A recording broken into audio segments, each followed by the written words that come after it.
the proposal in London. I went into that day not knowing how it would play out, so I wasn't very prepared. I felt like something was missing. So...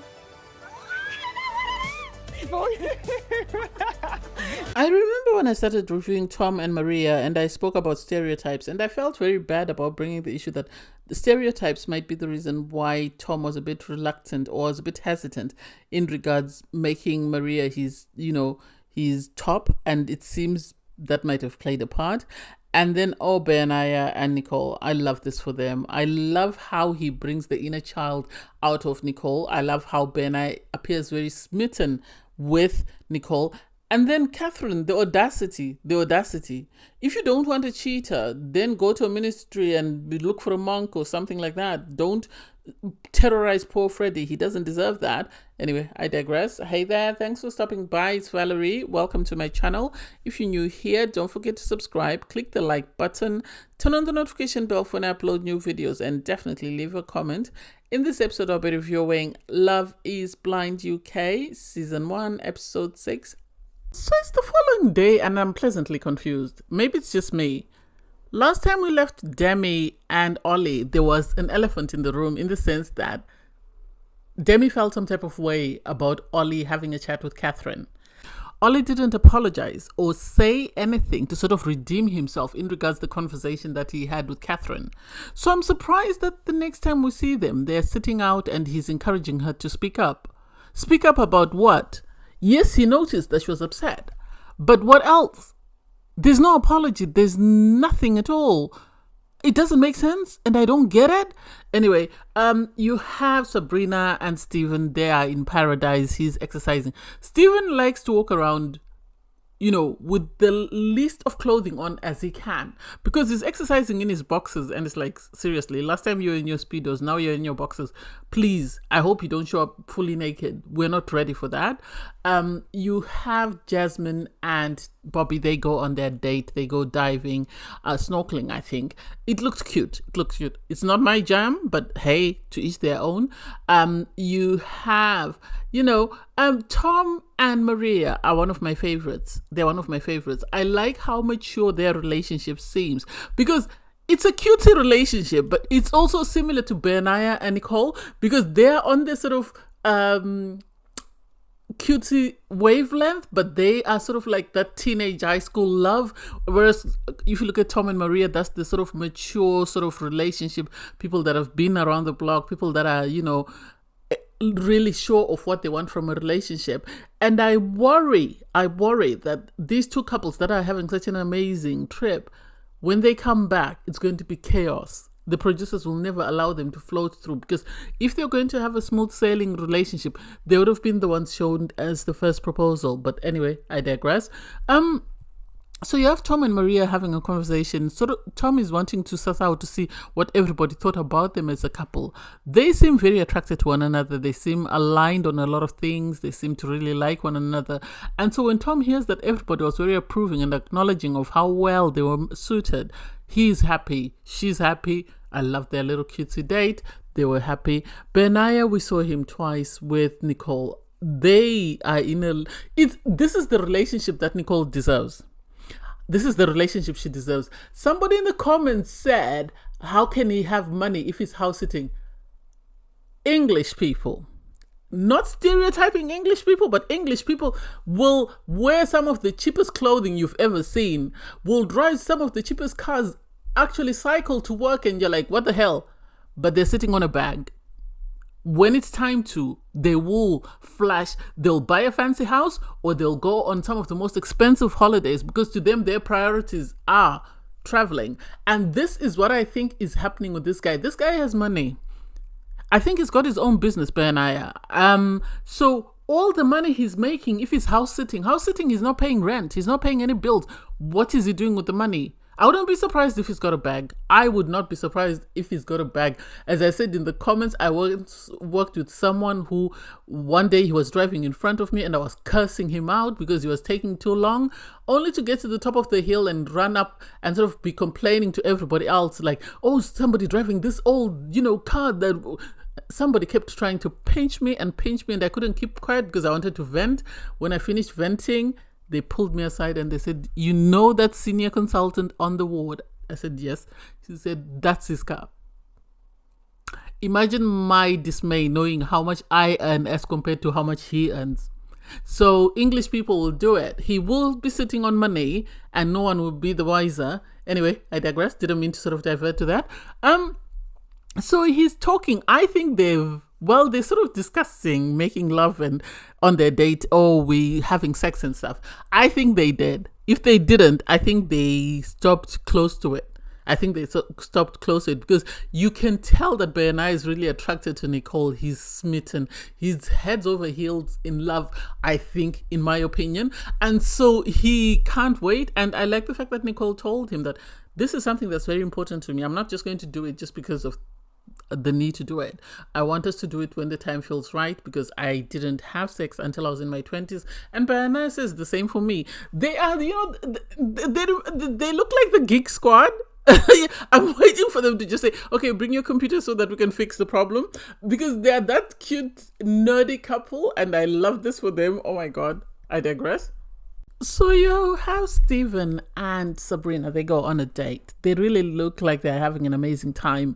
I struggle to bond with them because I know there's an elephant in the room. So I've struggled to sort of warm up to them because I know for a fact there is a strong possibility that they might not work because of the fact that they are not aligned on what they want in life when it comes to family. That's my biggest concern. Yes, they're happy. They seem to really like one another. They're looking forward to sort of visiting each other's homes. And she's looking forward to coming to London and he'll go and visit her in Belfast and stuff. That's all great. But at the end of the day, once the experiment ends, what's the long-term plan? You need to iron out your issues. You mustn't have your head up in the clouds and forgetting that we still have these heavy topics that we need to address because unlike Married at First Sight, there's no expert to sort of intervene in this.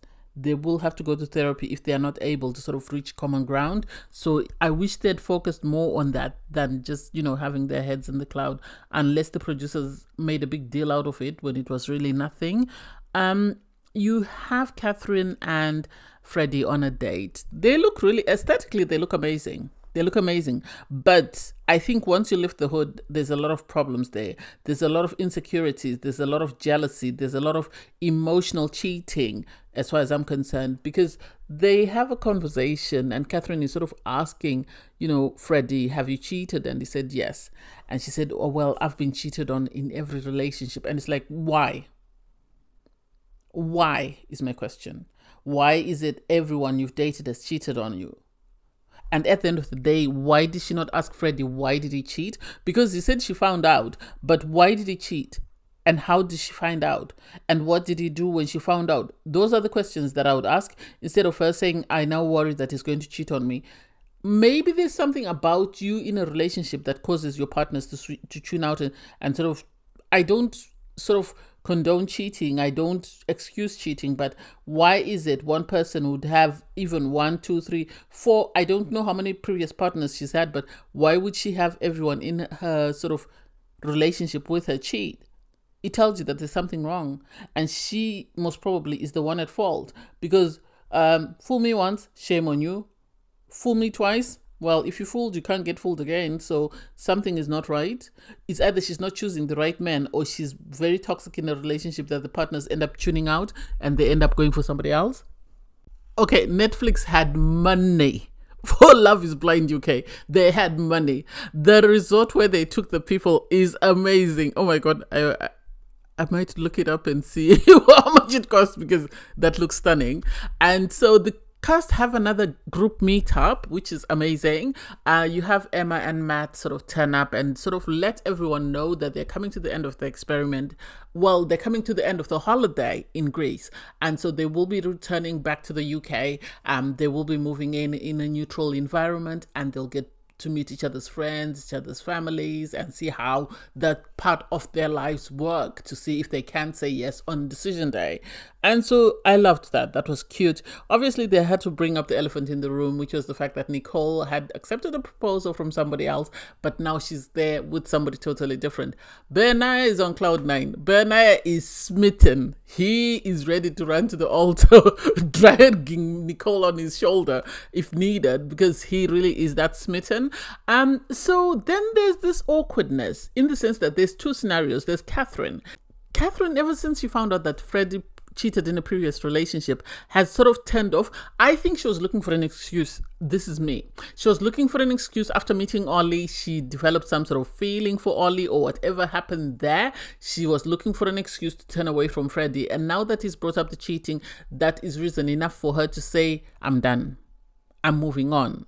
And that is something she's going to bang over his head. So Freddie is worn out. And the guys actually noticed this. So he has a sit down with Stephen, and he reveals that, I had this conversation with Catherine, and I told her that I cheated in a previous relationship, and she, because her partner cheated on her, is now saying once a cheater, always a cheater. And it's like, oh my God. She should make a decision. Does she want to continue in this relationship, or does she want to move on? She shouldn't torture Freddie. Freddie's an innocent soul. He's just as innocent as Nicole and Benaiah. He doesn't need to be dragged. He doesn't need to be brought down by someone who really doesn't like him like that. What can she criticize him for? He's got a good paying job. He'll always be in business because people are always passing away. He's very good looking. Yeah, as he grows older, things might shift and move, but still, at the end of the day, he's got a good head on his shoulders, because he's spoken about needing to look after his brother, which shows that, he values family. So what else does she want from him? She needs to make a choice. She should have asked him, why did you cheat, and what was the reason behind it? He says it happened 7 years ago. So if it happened 7 years prior to this, that means he must have been a young man. He must have been a teenager. And so she's going to drag this on him for the rest of his life. Make it make sense. I don't get that. And then the elephant in the room. Everybody could see from the moment Ollie and Demi rocked up that something's off with them. Yes, they're saying they're not PDA people in front of everyone. And this is something that everyone always pulls up. But different people behave differently. There's some people who are always eating each other's faces in public, and yet behind closed doors they don't.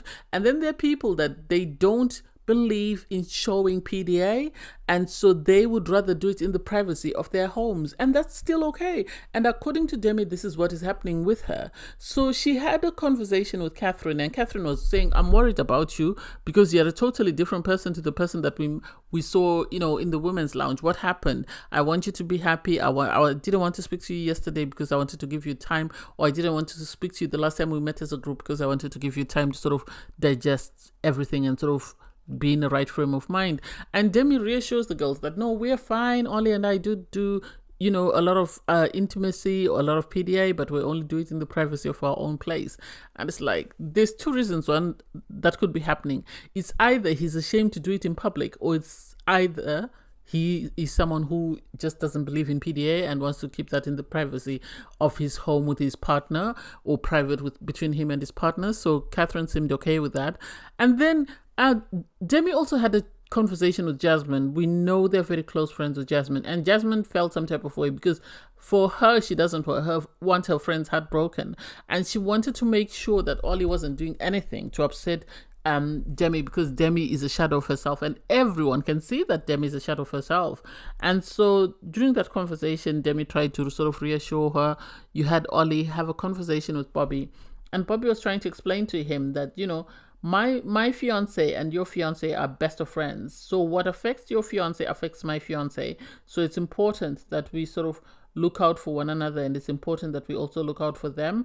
And so that's when, you had, because Catherine and Freddie were sitting across from them, and you had Jasmine woke up. Jasmine was ready because I think for her, she is fed up. I think Jasmine can see through the BS. I think she can see that Ollie might not be 100% into her friend. I think she saw his body language when he sat down with Catherine and how different it is when he's around Demi. So she was asking him, are you really attracted to my friend? Do you really like her in a romantic sense? If not, let her know. If not, let her know. That way she can keep it moving instead of wasting her time and letting her believe that there's something there when there's nothing. And then he became defensive. I understand someone saying, I don't know you like that, so who do you think you are to try and give me advice on my relationship? But at the same time, I didn't like how very defensive he was. Yes, maybe Jasmine was too in his face, but still, at the end of the day, her husband, her fiance was there, and he was trying to sort of mediate the whole situation. He was trying to make sure that no one was upset. He was trying to make sure that they both knew that everyone was coming from a place of love. Everybody loved Demi, and they just wanted what was best for Demi. And I think Demi realized, seeing this, because all the girls were kept pulling her. Even Sabrina pulled her to say, "You're a shadow of your former self. What's happening?" So I think when she saw the confrontation between Jasmine and Ollie, she sort of came forward to sort of try and intervene because she could tell that something wasn't right. And then in the end, Bobby had to sort of pull Jasmine aside and say, "Let's go." She tried to pacify Ollie, and for me, I don't get why he became so defensive, because she even tried to use body language whereby she sort of laid across him to sort of hoping that him holding her or cuddling her would pacify him. That didn't. He said, "People are interrogating me. Why is she coming at me? She's your friend." Yes, but you think, I understand also where he's coming from, where he said, if my friends behave the same way, do you think that would bring you closer to me, or do you think that, that would sort of push you away? And yeah, it's a double-edged sword in the sense that, yeah, that might put someone off to say, if the friends don't like me, so what am I doing here? Why am I wasting my time? But also at the same time, I didn't like the fact that he was accusing her that, what are you saying to everybody else? Why is everybody else coming after me? And it's like, it's not her saying anything. It's people looking and watching her body language and watching how he is behaving around her that is causing everyone to express concern. And so for him to storm off, I didn't like that. That was just immature. I think he's someone who's used to getting his way, and when he doesn't, this is why he storms off. It's really sad because group meetups are meant to sort of help relationships, but it seems there's a lot of competition in the sense that you have people like Tom and Maria, and you have Nicole and Benaiah. They are in their little worlds. They're just enjoying each other's company, and so they're just, being intimate, because that is how they show their affection.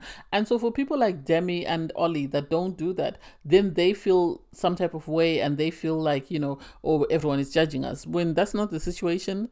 Relationships are different. You do you, let them do them. And just because people are physically intimate or are showing a lot of PDA doesn't mean the connection is going to last, or doesn't mean the relationship is going to last. So I don't get why people are always questioning and are always sort of talking about that as though that is what defines a relationship, or that is the beginning and the end all of a relationship.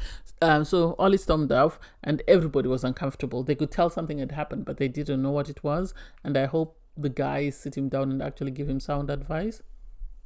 I called it, and I'm now miserable. I don't even know why. I called it. I said I worry about couples that appear to be doing very well, because there is no way the show is going to sort of keep them as, spotless as we have all seen them to be. And seems like, well, cracks are starting to show.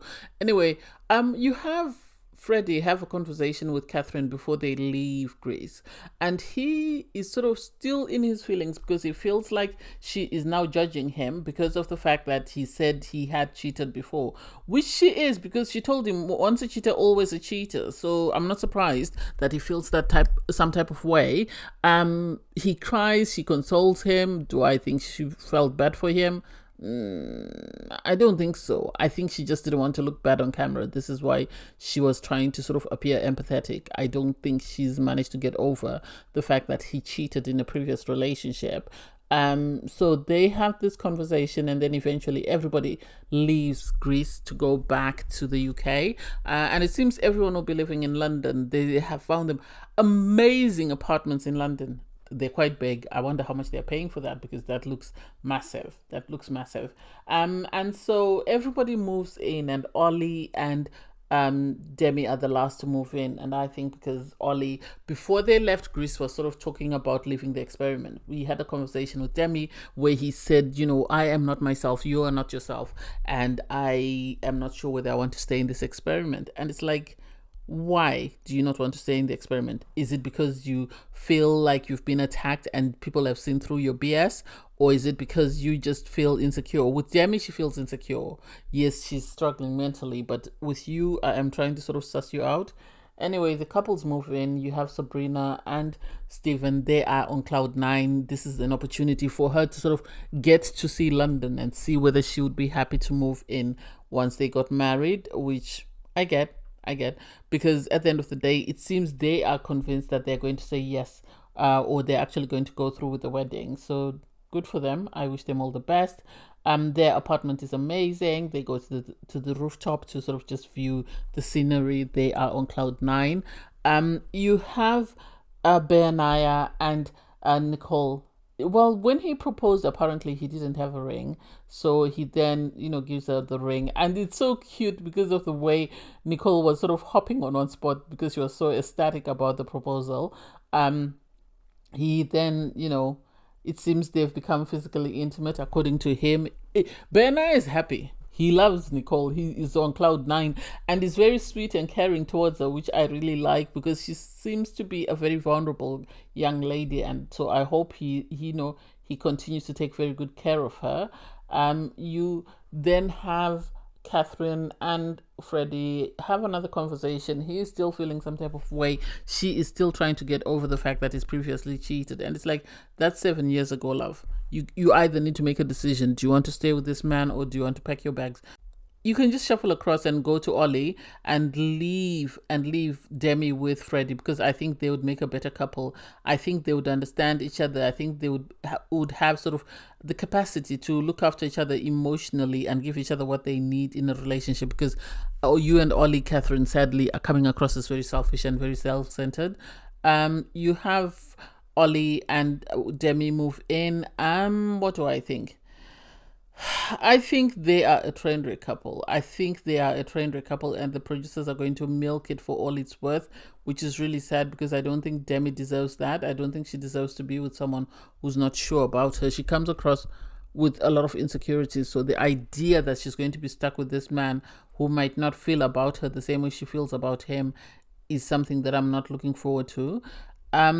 You have Maria and Tom. They were doing very well. And sadly, I saw it coming, because you can never have a couple that's successful that doesn't have any drama on Love is Blind. The producers want ratings, so they're going to do anything and everything. So they have this conversation about, Tom being on his phone a lot more than Maria was on her phone. And he sort of talks about the fact that, he's a high power PR, so he has a lot of things to sort of look at or to attend to now that he's back. Yeah, if you've got a high demanding job, obviously that's going to make sense that you're going to want to catch up on your emails, you're going to want to catch up on work and see if you missed anything. But then the conversation suddenly turned left when they spoke about the fact that, he judged her when she said she was a makeup artist, because he felt like she might be someone who's very vain, who's more focused on how they appear. Which, to each their own. You can't criticize someone for having an opinion, and this is what I meant when I said that he and her were aligned, but he was basing his decisions about her on stereotypes of the idea of what he felt was sort of the type of person who sort of conjured up in his brain every time he thought of a Muslim lady, someone who's from Morocco, and the fact that she's a makeup artist, I think, didn't help matters. And so she was offended, and she has every right to be offended. There's reasons why people choose certain careers. It's either this is something that they're good at, something that they have a passion for. And so for him to assume that just because he has a high power PR job and she is a makeup artist, he feels she's less than him, that wasn't a good look. So I understand why she's upset. It's sad that one of my favorite couples seems to be falling apart, and I hope it's not the producers trying to be messy and just trying to bring unnecessary drama to a couple that was otherwise doing very well. So I can't wait to see what they do. I can't wait to see how they sort of progress as a couple and sort of navigate this sort of concerning issue that has come up. Yeah, he does come across as one of them posh guys, so I'm not surprised that he felt some type of way about her, and he felt, she might not sort of be able to sort of fit in to his group of friends. But anyway, I can't wait to see how that is resolved. Thanks, guys, for watching. Please don't forget to like, share, comment, and subscribe. And click the link in my video to watch my review from episode 5. Bye, guys.